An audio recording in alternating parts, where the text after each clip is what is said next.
Hello, everyone. Welcome. You're listening to 27 Degrees Sag. I'm your host, Kim Lalo, and we are here at the Galactic Center. And I'm an astrologer, a psychic medium, a feng shui practitioner, a light resonance healer. We are here today. I'm going to tell you thanks so much for coming along with us. We have an amazing guest, and this is a first on my show. I am thrilled for you to meet our special guest. His name is John Moore. He is a shaman practitioner and teacher who works with spiritually conscious professionals to live fuller, happier lives and get in touch with their true purpose. After 2 decades of working in the technology sector, John turned to humankind's oldest spiritual practice, shamanism, to heal himself through a personal crisis. John believes we interconnect with everything and everyone through a unique spark of divinity inside each of us. We co-create our own reality. John has written a column on the intersection of spirituality and men's health for the Good Men Project. He also appears in a weekly radio spot interpreting the dreams of his listeners and hosts his own podcast. John completed years of shamanistic apprenticeship, advanced initiations, and teacher training. He holds a master's degree in information technology and a master's and a bachelor's in mass communication. He is a 3rd degree black belt in ketsugo jujutsu. Is that right? That's right. Yeah. Very good. Yeah. A certified hypnotherapist and a mediation instructor. I tell you, this is going to be an amazing opportunity and a wonderful view into shamanism. So without further ado, please welcome my guest, John Moore. Hello, John. Hi. Thank you so much for having me. I'm so excited to be here with you today. I am very excited as well. And you're coming from Maine, is that right? I am. The beautiful state of Maine. Yeah, the beautiful state of Maine. Let's get our chat room going. Hello, everybody's coming in right now. I want to say hello. And if you want to join the super chat, all you have to do is go to youtube.com and join the chat. And we really appreciate it when you like, you share, and you subscribe. It helps our show immensely. We're going to start talking a little bit about, John, what is shamanism? How long has it been on the planet? What kind of, different sectors are there? Give us a little background. Sure. So shamanism, what is shamanism? I like to talk about shamanism as 3 different things. So one thing is that shamanism is the world's oldest set of spiritual practices, still in practice today. Shamanism also encompasses a worldview, and that worldview is animistic. We believe in spirit, we believe in spirits, we believe in spirits in things like trees and rocks and mountains. And the third thing that shamanism encompasses is this archetypal impulse to awaken spiritually, usually as the result of crisis. And that could be individual crisis, it could be global crisis, it could be a crisis in a tribal unit or a community, which is part of the reason why we're seeing so many people being called to awaken spiritually today, because we've got a pandemic and we've got war and we've got all kinds of things going on in the world. And as far as how long, and I alluded to the fact that it's the oldest set of spiritual practices. We don't know how old it is. We don't know how long it's been around. We have evidence of shamanic practice in cave art that's 50,000 years old. I was reading an article today where they found in a cave in Israel evidence that they think is from shamanic practice that's 420,000 years old. So that's even before modern anatomically modern humans existed. So even other, we don't know, Neanderthals, Denisovians, non-modern hominids may have been practicing shamanism. So it is very, very old. It's very ancient. As a set of spiritual practices, the main practice of shamanism is called, we call it journeying in English, but it involves using an altered state of consciousness that's unique to shamanism. It's not the same thing as meditation. It's not the same thing as hypnosis or even taking magic mushrooms. And that allows us to travel in what we call non-ordinary reality, in other spiritual worlds. And then when we do that, we work with what we call helping spirits, which are spiritual beings. A lot of people have heard of, use the term spirit animal. We call them power animals. We have other helping spirits. We have ancestral helping spirits that we work with.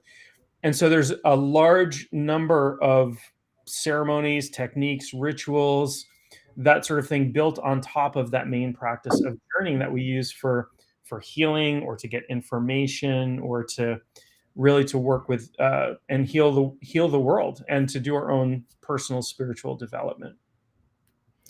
Exactly. And it was kind of odd because going back and going back through history that I was reading about shamanism and about how it was tracked to Northern Europe, the Tunis tribe, and it's really it's always referred to more or less as a tribal structure, and that the shaman was more of the social organizer of the tribe, and that understood certain ways or certain things that perhaps was in the best interest of the tribe, such as the plants they should eat and the plants they Right. should not eat, and also being what's called like the medicine man. This particular shaman was the one who would do the traveling and would provide protection for the tribe. So that was where this, I want to say, this reverence or perhaps sacredness came with the shaman of the tribe, that they all looked up to the shaman and really believed in what the shaman had to say. And, I got to tell you, John, this is kind of an interesting story, but I'm wondering about your take on it. It's handed down more or less the same type through many Indian tribes and indigenous tribes to this day.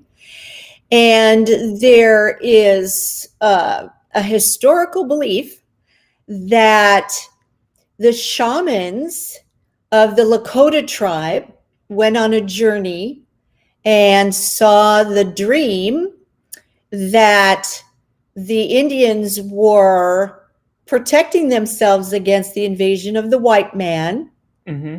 and saw that they were literally eating up the white man. And this led to the whole, I want to say, motivation of Wounded Knee. And I just want to get a validation here, because I'm thinking, wow, I mean, that is huge, huge in the United States. And what do you think about that? Yeah, I mean, I'm not an expert in Lakota history, but I do know that there are at least 100 tribes in the Americas that are considered shamanic by anthropologists. So they have shamanic practitioners, and these people that have different names for them, medicine man or whatever, are there are lots of prophecies, and there are prophecies about the white man coming, even among the Aztecs, right? When they saw the white man coming in, they knew their time was they knew their days were numbered, essentially, because they had predicted this. They had predicted this in advance. And the same thing with Lakota. Lakota is a shamanic.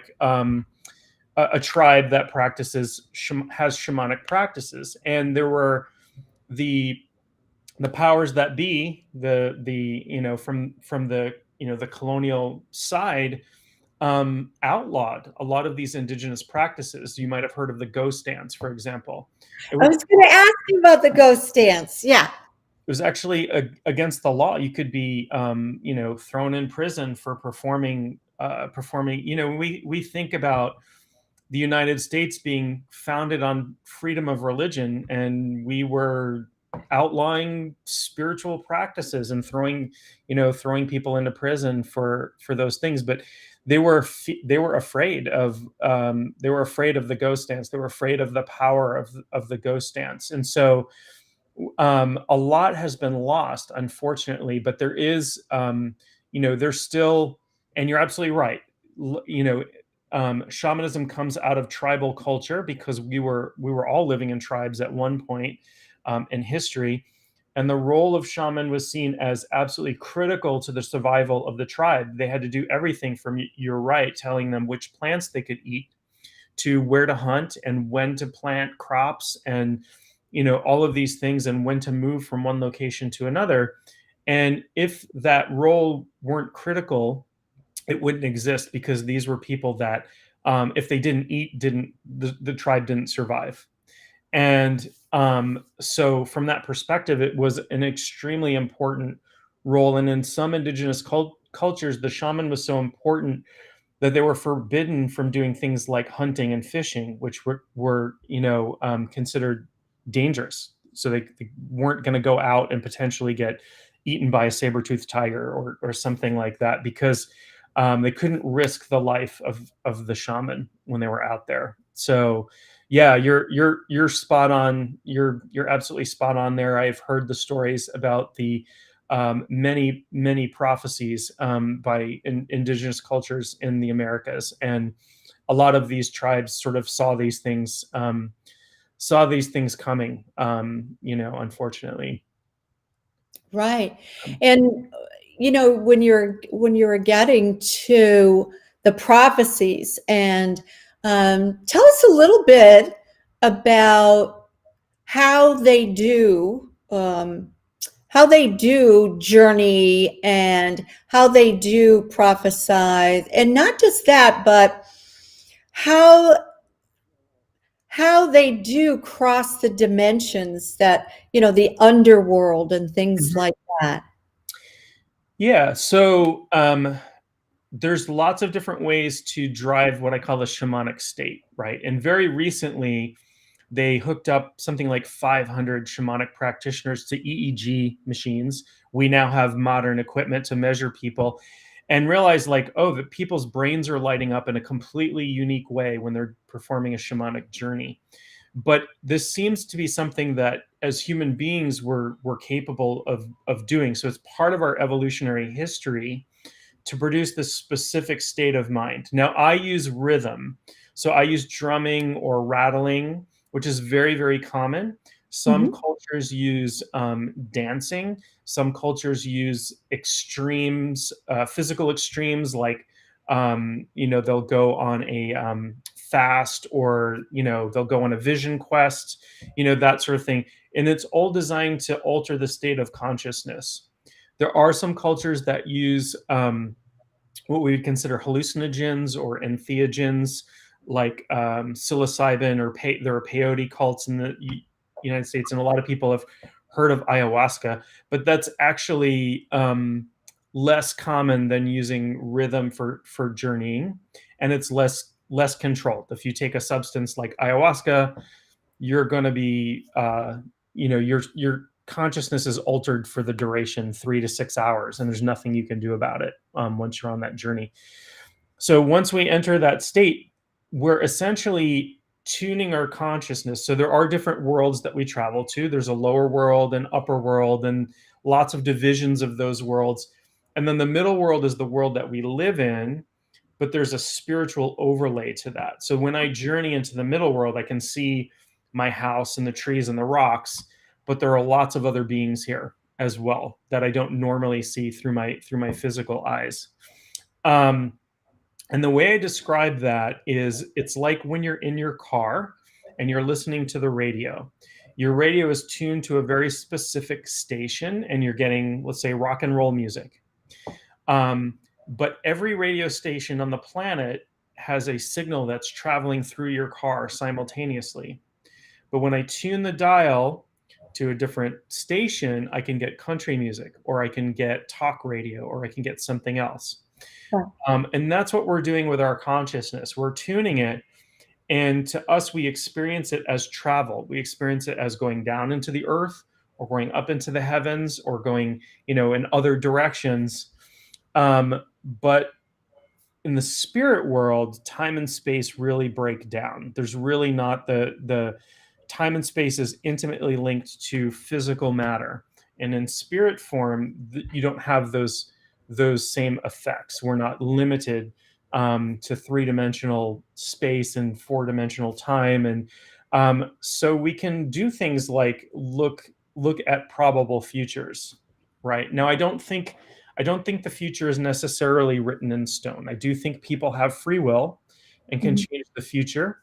But when I see something that is sort of off in the future, what I'm looking at is, what's the most probable thing that could occur given the way things are going now? But if I change directions, so if I see, tomorrow I'm going to stub my toe getting out of bed, but I choose not to get out of bed tomorrow, I've changed the probable future, right? I've changed the chances that I'm going to stub my toe getting out of bed. But if things go the way they're going, chances are I will stub my toe getting out of bed tomorrow. And that's sort of how... or getting out of your car. Yeah. I actually got a concussion getting into my car last year. Oh my gosh. Slipped getting into my car. Those door frames in cars are really, really hard. Or the trunk that hits you on the head. As well. That's right. Yeah. That's right. Yeah. Well, so the thread that I've been kind of researching when you do the shaman journeys is that, yes, time and space seems to dissolve. Yet the thread that hangs on is emotion. Do you agree with that? Yeah, absolutely. Absolutely. We're, our spirit body is, you can, when people talk about being empathic, for example, right, what are they picking up on? This vibration they're picking up, they're picking up on other people's emotions. We're all empathic. Some people are more so, some people are more attuned to it. But we feel the emotional energy coming off other people. It's because it affects our spirit body, and spirit body is just a label for, our spiritual being. It affects our spirit body in ways that can other people can sense and feel with their spirit body. And so there's definitely an undercurrent of emotion along with shamanic journeying, for sure. And one thing that I've heard is that protection is very important for your spirit. Let's just call this an avatar. Yeah. I'm promoting that avatar. Yeah. But the protection is something that I always hear, or that they talk about in ceremony before you do your journey, and that kind of a thing. And also, along with the protection while you're doing your journeying, is something about how the soul can be fragmented. And I was wondering if you could talk a little bit about soul retrieval and a little bit about the work that you do. Yeah, absolutely. Soul retrieval is a term for a shamanic ceremony that is common across cultures. Almost every shamanic culture has this concept of soul retrieval. And the idea is that the soul, or we might call it the astral body, not the avatar or the vehicle of the physical body, can become fragmented. And it can become fragmented for a number of reasons, but the big one that people come to me for is trauma.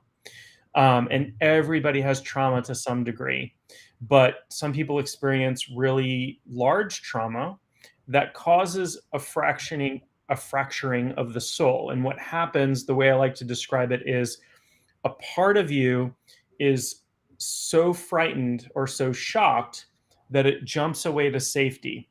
And sometimes that part gets stuck out there, or it feels like it's not safe to come back.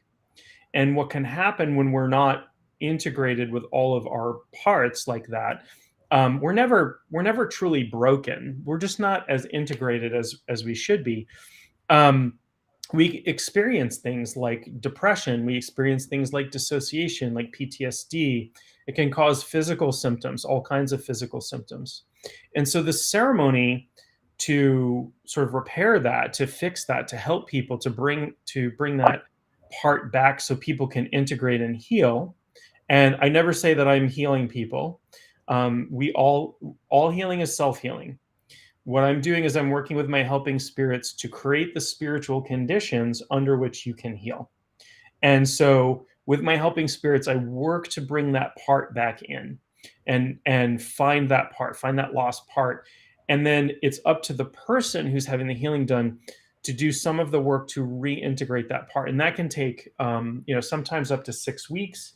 Sometimes people have an immediate, most people have some immediate sensation or some immediate result from a soul retrieval, but the full effect takes time, because you imagine like you lost a child who was maybe 10 years old out in the woods, and then you find them 20 years later.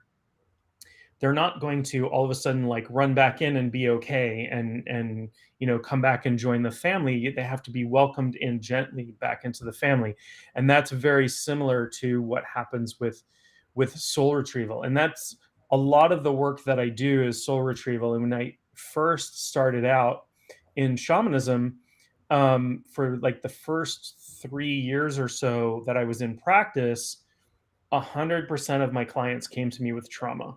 Um, and the reason for that is that I have a background in trauma. I have a traumatic history, and I came to shamanism in part to heal from trauma.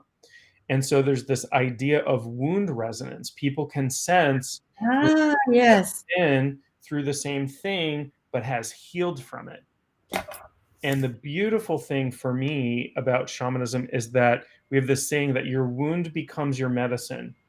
So I can offer the medicine of my own healing, the journey that I've been through. And I tell my clients, I am not special. I am not smarter than you are. I am not more spiritually blessed than you are. I was not born lucky or anything like that. So if I can heal from my traumatic past, so can you. You can do that. And that is the gift that I have to offer, the gift of my own healing, and the work that I do, but also acting as, I hope, giving people hope that things can be different, that they're not stuck, because I felt stuck for years. I felt stuck for decades, and it's not true. You're not stuck. It can feel that way for sure, and I understand that, but I'm here to tell you that you're not, and that you can get through it and you can heal.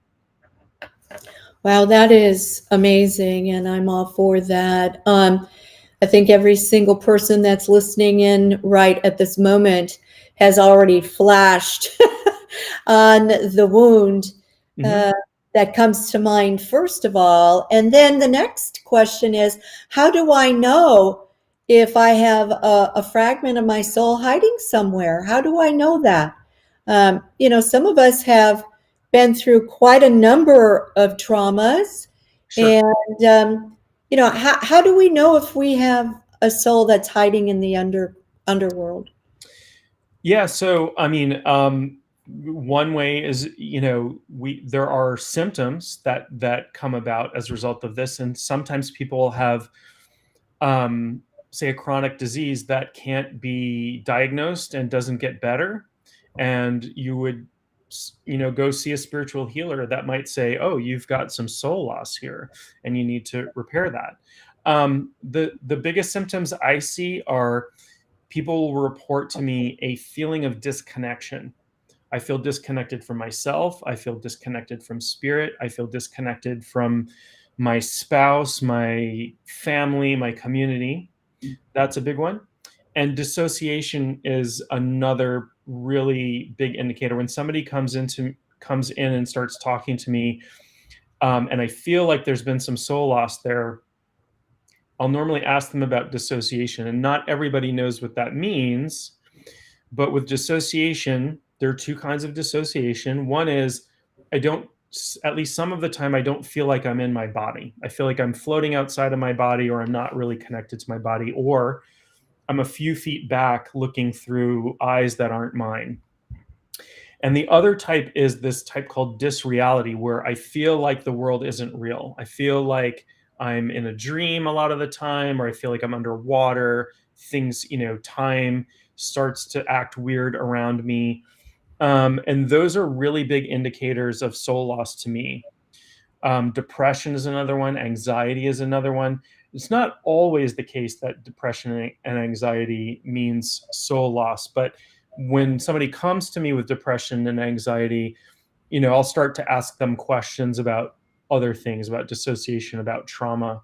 And then I always, as part of the healing session, I always perform what's called the diagnostic journey, which is I just journey to see what my helping spirits tell me needs to be done for that person. And the helping spirit that I work with for soul retrieval will just show up. They'll just come into the room and like, all right, we're ready to go, like a freight train. And that's how I know. I'll usually have a good indication just from talking to somebody that there's been some soul loss. But I always check with my helping spirits. They know more than I do. So would drug addiction and self-abuse and alcoholism, or but also self-wounding and those kinds of things, those would all be indicators? yeah, those are pretty big indicators. Usually, those are all addictive behaviors, right? So even self-wounding is an addictive behavior, and it's a form of it's a type of obsessive compulsive disorder, actually. Those things are usually the result of trauma, and so they definitely can be indicators of soul loss. The issue with those types of soothing behaviors, right? And that's what they are. They're, I'm trying to self-soothe through taking drugs, alcohol. It seems strange to some people, but self-injury can be a type of soothing because it creates a dopamine release. Um, those types of things can be a result of soul loss, but they can also cause soul loss. So Mhm. long-term substance abuse, long-term self-injury can cause soul loss. So the problem can exacerbate. The problem can get worse with those types of self-soothing. So, and I always advise people, if they come to me with that kind of thing, I want them to seek out a medical professional first and then come to me. I want them to make sure that they rule out any sort of organic stuff that's going on. I can provide spiritual help, but shamanic healing is not necessarily it's not a replacement for our wonderful modern medical science that we have and things like that. So take care of those things. You can also come to me for shamanic healing, and I will support you in your healing journey. But definitely rule out physical problems that could easily be taken care of by medical or therapeutic methods as well. Right, right. And so, knowing all of this, do you have protocol that you follow for herbs and different plants and different things like that, that would probably be more of a alchemy to enhance healing? So I personally am not an herbologist, but I do for that type of thing. I would refer people. So I have a fairly large referral network. I know shamanic practitioners that are herbologists that I would refer to, and I know shamanic practitioners who are medical doctors that I could refer to, and therapists. Mhm. I have a friend who is a runs a substance abuse facility that is based on shamanic, it's based on the medicine wheel and shamanic practices and that sort of thing. And so those are things that I would refer out, but I don't. I'm not an expert in herbology. I do pretty much straight up spiritual work, but I do think that people should take advantage of everything they have available to them. And so when I was going through my healing process, yes, I was using shamanism, but I was also seeing a naturopathic doctor so that I could get prescribed the right kinds of herbs and supplements. And then I was also meditating and exercising and watching my diet and doing all of those things so that I could give myself the greatest possible opportunity to heal. So I do feel like people should take advantage of everything they possibly can to heal and sort of fire on all cylinders, so to speak. Right. And be the most complete human you can possibly be. Yes. Yes. So you're not lumping along on 2 tires when you could have 4 and right. Having a great trip, a great journey. Right.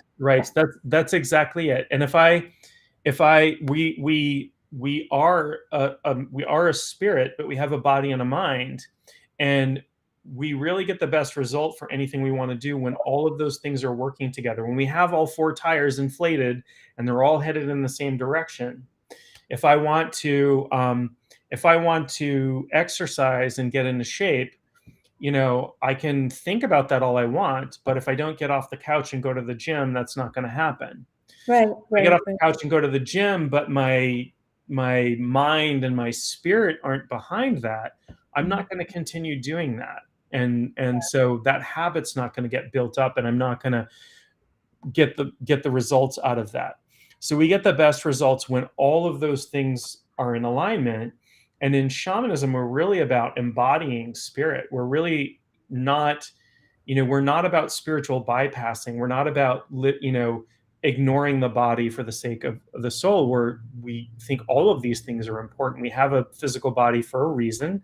We incarnated on this earth in this vehicle at this time to do some stuff, and we can't do when we're not in the body. And so we try to take care of all of that, and everything is important. So when you do your journeying and you have these particular spirits that are helping you, do you know where these spirits are coming from? A lot of people use angels, a lot of people use, masters and all of that. And so the spirits that you work with, tell us a little bit about them. Sure. Well, most shamanic practitioners, we build up quite a little, I don't know menagerie of spirits, a group of spirits that we work with for different purposes. And they tend to be specialists, right? So when I'm doing soul retrieval, I have a particular helping spirit that I work with for soul retrieval. When I'm doing other types of work, there are other helping spirits that I work with for that type of work. So I have an ancestral helping spirit that I work with when I'm doing ancestral work, ancestral healing, past life work, that sort of thing. And this spirit is an ancestor of mine. This is an actual, somebody that I'm related to in my bloodline, 1,000 years ago, but somebody who I'm directly related to. Power animals, and most people have, people use the term spirit animal and totem and power animal kind of interchangeably. They are different. Power animal is a spirit of a very specific animal that lived on Earth at some point, died, crossed over, and then took pity on me because I'm being born into this human body and don't have the advantages of being an animal spirit, and has decided to work with me. And I have a number of power animals, but we go to the lower world to meet our power animals. So we know, like, they always come from the power animals always come from the lower world. Some helping spirits come from the upper world, and so we tend to meet them in very specific places, and over time you will get to know where they come from if it's not immediately evident. So our ancestors are spirits that have died, that have crossed over, and when people cross over, They're transformed. That's a big transformation. Death is a big transformation, but all of their pain, trauma, all that stuff gets stripped away, and they become sort of these more pure spirits. But they still have some personality, but not really ego. It's sort of hard to explain. They're not non-egoic spirits. And some people work with angels. I do have angelic beings that I work with. And my view of them is not necessarily in line with the Renaissance paintings that we think of when we think about angels, of the blonde, blue-eyed, fat babies with wings kind of thing. These are pretty powerful spiritual intelligences that are out there. We put them into we conceive of them with form that makes sense to us because they're essentially formless, because they're spirit and they're these powerful intelligences that can affect things. Those are, you might think of them as like a throne. We're enthroning them into form when we conceive of them as a blonde guy with wings, or a chubby baby with wings, or however we conceive of angels. But ultimately they're formless. But for us to make sense of them in our limited human minds, we kind of ascribe a form to them. So, to begin with all of this, I want to hear about your initiations, and if somebody wanted to study shamanism, what is your advice for them, and how they take their first step, and all of that. Sure. So in shamanism, initiation is, I've gone through lots of initiation ceremonies. Initiation is done by spirit. So I could go through a ceremony and, might mean something, it might not mean something. I happen to have gone through some very meaningful ceremonies. But the real initiation is done by spirit. And initiation in shamanism is not an easy thing. It shakes up your life. It pulls your stuff up and makes you look at it. So I don't necessarily recommend, I'm not out there proselytizing shamanism and saying that everybody needs to study shamanism, but people who feel called to shamanism, it's a really good idea to seek out a teacher, because if you ignore that long enough, the universe is going, this is my theory of, I call a slap across the face with a wet fish by the universe. The universe is going to turn the volume up and turn the volume up and send signals, and you're going to ignore them because, we're human and we have an ego and we think we know better. And eventually the universe is just going to go, well, all right, I'm going to slap you across the face with a wet fish. I'm going to give you a rude awakening that's going to force you into this path. And that might come with an illness, or it might come with some other kind of crisis. And that seems really harsh, but it's part of human experience to go through some pretty harsh crises. But if you can waylay that a little bit, if you feel called to awakening, shamanically, then, seek out a teacher. The best way, you can buy all kinds of books, you can take all kinds of online classes and things like that. And those are fine for kind of dipping your toe in and getting an experience of shamanism. But the best way to learn shamanism is with a teacher, whether that's in person. I teach people all over the world, so I teach over Zoom, one-on-one. I teach mostly mentorships at this point, one-on-one. But you might get involved with an apprenticeship, which might have 20 people in it, where you're studying with the same teacher over a period of time. And that teacher-student relationship is extremely important. And I always say that fit in shamanism with your teacher is incredibly important. Finding the right fit. And in fact, I talked to somebody today who was thinking about mentoring, and I always say, we're going to chat, and if either of us feels like this isn't a good fit, I'm not going to be offended by that, and I will even try to help you find the right teacher for you. But if I'm not the right teacher, don't come study with me, because this is not going to be the best experience that you can possibly get. if we align, if we're a good fit, if we're a great fit, if we're a perfect fit, then you'll feel it. You'll feel it in your bones. When we talk together, I'll feel it, you'll feel it, and you'll know that we're in alignment, and then it will be a good relationship. And I was lucky in that in finding my teacher. I am grateful every single day of my life for finding my teacher in Maine, of all places. Didn't have to travel, didn't have to fly to Mongolia, that sort of thing. So, find a teacher that you sync with, and the tradition is less important than the teacher. So you can, go study Andean shamanism or Mongolian shamanism or Nepalese shamanism or core shamanism, which is what I teach. And you might gravitate towards one of those, but finding the right teacher it's like in martial arts. I taught martial arts for many years, and people would say, what style should I want my son to go take martial arts lessons? What style should they teach? And I said, it doesn't matter. I'm like, go find a teacher and a school that your child is going to go learn from and get a good experience from, because the style doesn't really matter that much. To be honest, there's not one that's better than the other. But your child can go there and have a good experience and learn and build their self-esteem and their self-confidence from being there, that's really what you want. And it's the same thing with shamanism. When you connect with a teacher, you're going to develop your spirit. Your teacher is not going to create a dependent relationship with you. They're a guide, not a guru. So you're not bowing down to them. You're not, creating a relationship where you have to come to them. Your teacher should be empowering you. And shamanism is a path of direct revelation, meaning your teacher should be teaching you how to find your own answers. I tell my students, when you journey, we'll discuss your journeys, but I will never interpret your journeys for you.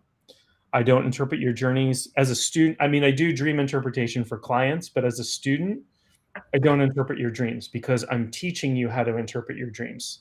I'm teaching you how to get answers about your journeys. It's the feed a man a fish versus teach a man to fish kind of thing. I'm teaching you how to fish. I'm not handing you a fish.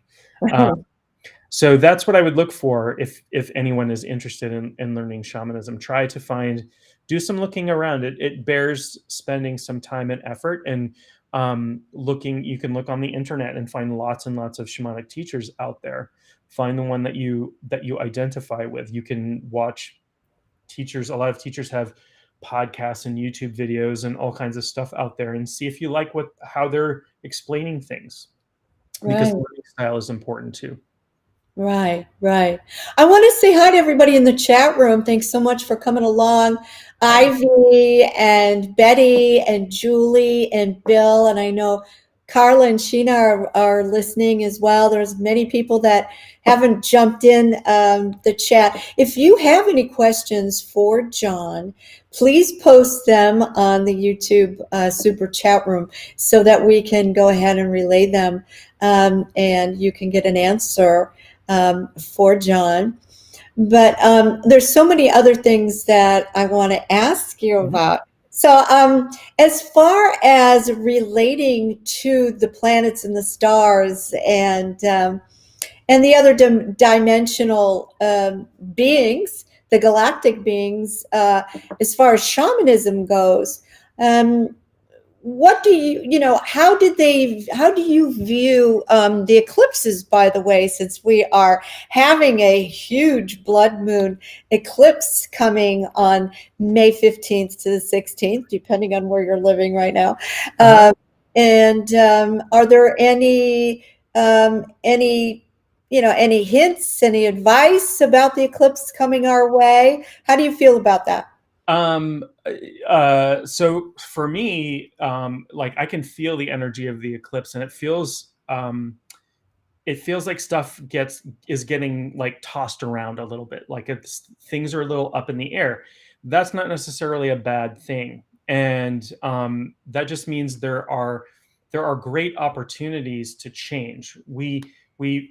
It's hard to change things when everything is at rest, right? We have this inertia. But when things are moving around, it's much easier to shift. So if you're looking for any shifts, this is a really good time. It's a good, in my opinion, it's a good time to start things. We just came out of a new moon. We just came out of Beltane, which is the 1st of May, which is, a traditional Celtic holiday marking the point between spring and summer. And, this is a time of beginnings to me, and great transitions. As far as the planets and the stars and everything goes, from a shamanic perspective, these things are spirits. They don't just have spirits. They're not just physical beings. They are spirits. And I'm sure you know this, but like the planet. Let's take the planet Jupiter, for example, named after the god Jupiter. Well, the ancients didn't say we're naming this planet after the god Jupiter. That was the god Jupiter. That is the god Jupiter in the sky, right? That is a powerful spirit because it has so much effect on us. And we are all interconnected. And these are powerful beings, they're powerful consciousnesses unto themselves. They're powerful intelligences unto themselves. And they do have a very huge effect on everything because we're so closely connected to them. And I believe, and I think science is proving this out. There was just an article that they found all of the components of DNA in a meteor recently were star stuff. We come from the stars, not just like every molecule in our body, every atom in our body comes out of the belly of a star. But I believe the building blocks of our life, our DNA, didn't originally, the components that make up our DNA didn't originally develop on Earth. We come from the stars on a biological level, but spiritually we're also connected as well. And it's interesting that you asked. There are lots of synchronicities happening right now. So, reading today, as a matter of fact, about ancient shamanism, this 400,000 years old, I was reading about the cult of the swan and swan shamanism and how important that was. And it's very much related to the constellation Cygna, and that all of these ancient cultures believed that that's where they went when they died, and that they turned into spiritual swans and flew on the wings of birds to this constellation. So there are lots and lots of connections there with shamanism, with our ancient ancestors, even pre-Homo sapien ancestors. There are connections with astrology, and we don't know.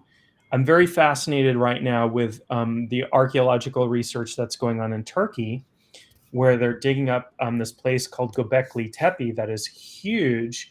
That's 7,000 to 10,000 years older than Stonehenge, this megalithic site, and that has these animal carvings on these pillars that are, astrological things. Like you've got the scorpion, you've got you've got the astrological signs that are. This is far older than we thought they were. Yes. When people first started looking at these things. Yes. So I think the more we learn, the older things are going to get, the more that they're going to be connected to our human origins. Right. So astrology and shamanism go really well hand in hand. I have a really good friend, Terry Morgan, who's a shamanic astrologer, who just did a class on Shift Network about shamanic astrology. And so I think these things both go back to the very origins of our species, and our starting at our starts of our civilization and our starts of our spirituality and our culture. Yes. And I think the more we come to the acceptance that we are from the stars, that we are all galactic beings having a life on planet Earth, it's all going to make sense. Yes. So many times I find that people say my life isn't making any sense. It just, I want to, I want to know where my home is. I want to go home. This is not my home. I don't feel comfortable here. Mhm. And, you have to kind of entertain the belief that you've lived in on many different dimensions and in many different ways and many different planets and many um, different let's just say homes. Yeah. Yeah. And real home is source, when you go back to source. Right. And there's, when you talk about the original storytellers, and people think, well, it's the Aborigines, or, it's some type of tribe, the Cherokee or whatever. You're thinking the Tunis tribe we were talking about in the beginning of the show.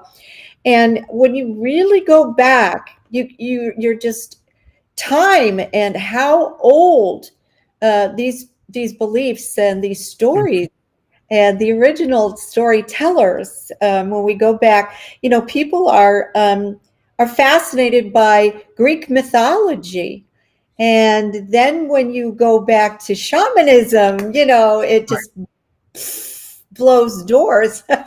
Right. Greek mythology, and you can really get into the physiological, story about all of that. But the thing that I find fascinating, and something that you do in your work, is dream interpretation. And I find that really fascinating. And we all seem, as Earth is moving through this photon belt, and as we're getting this amazing shift and induction into more light and moving into a more crystalline embodiment, we are really I want to say dissolving the wake time versus dream time. Do Yeah. we have it upside down? Like, the Aborigines say this is, Earth is dream time. When you Right. go to sleep, Right. that's real time. Yeah. How do you feel about that? So I think there are many, many, probably an infinite number of realities. And our waking time is one, our dreaming time is another, the time when I'm in journey is another, which, Aborigines call that a walkabout. I mean, they have different terms, and in the Celts called it, something different. They had the other world, and the Fae and all of these things.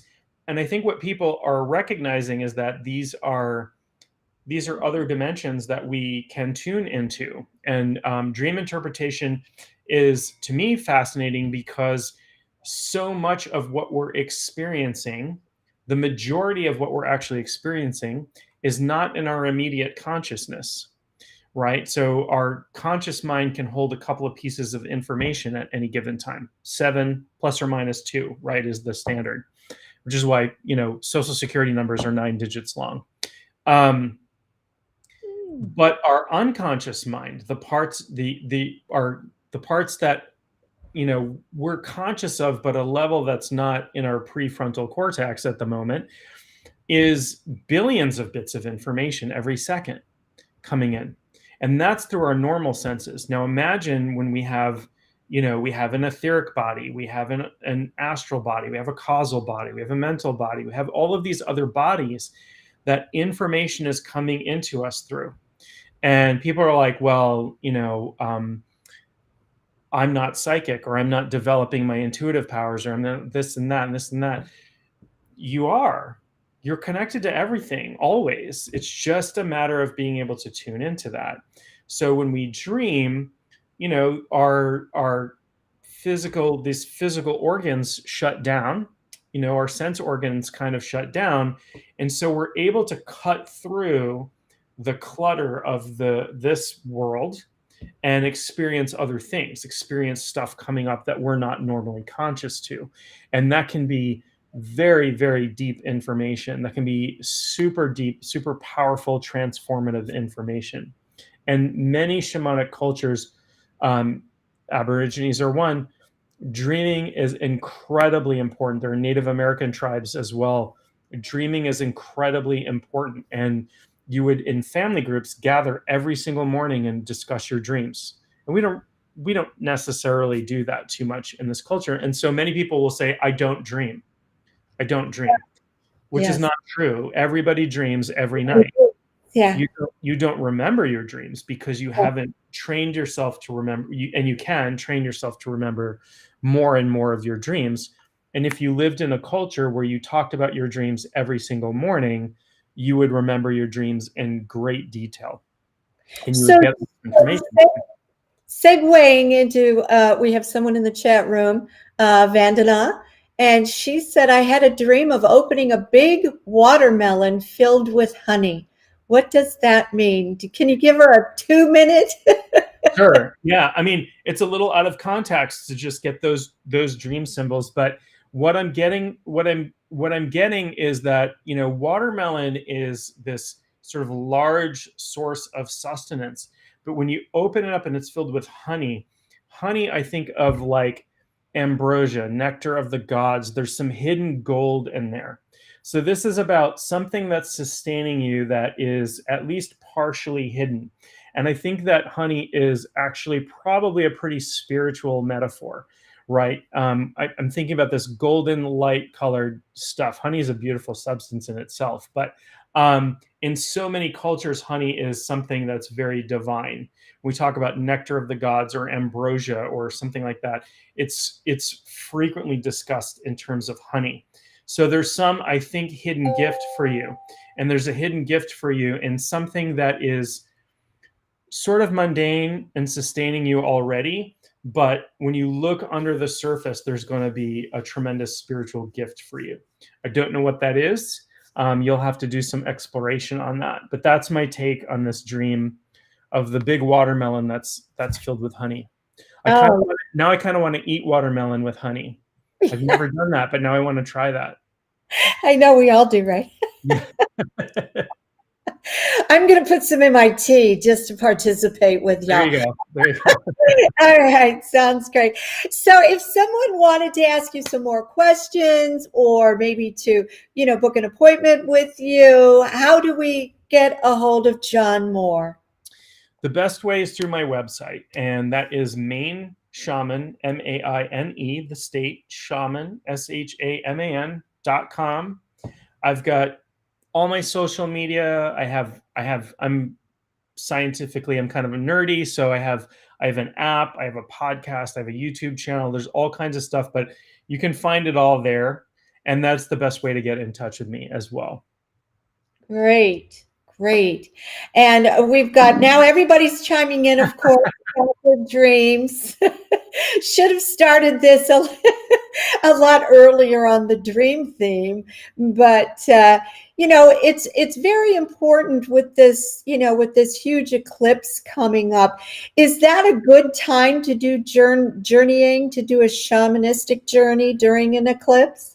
Yeah, I think any large astronomical events are great opportunities to journey and get more in touch with what's going on. So I like to journey to the new moon quite often, like every time the new moon comes around. I don't know, I have a thing. I love the new moon every time that comes around. Eclipses are incredibly powerful and rare, somewhat rare events. So if you have the journey skills to do that, it's a fantastic time to do that. So anytime there's something big astrologically happening, I journey every day, but I think doing a specific journey about what's going on astrologically is a great thing to do. I think so too. My experience about shamanism, I did during college take a wonderful seminar and class with my professor, and we had the rhythm.